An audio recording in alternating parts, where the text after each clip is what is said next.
আপা, তুমি দুটো ডাঁটা নিয়ে কি ভাবছো বলো তো? ডাটা নিয়ে ডেটা ভাবছি।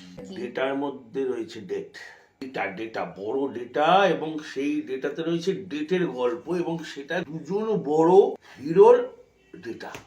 কোইন্সিডেন্স, 1992 সালের 25শে জুন একটা সিনেমা বেরিয়েছিল বলিউডে, একটা সুপারহিট হয়েছিলই, সেই সাথে দিয়ে গেছিল বলিউডকে একটি সুপারস্টার, যে সুপারস্টার আজও কাজ করছে।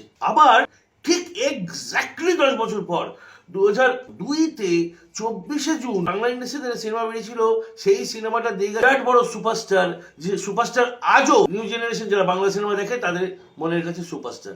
এটা অদ্ভুত কোইন্সিডেন্স না? 1992 সালে 25শে জুন বেরিয়েছিল, 2002 সালের 24শে জুন বেরিয়েছিল বাংলা। দুটো সিনেমার নাম আর দুজন সুপারস্টারের নাম কমেন্ট বক্সে লিখুন।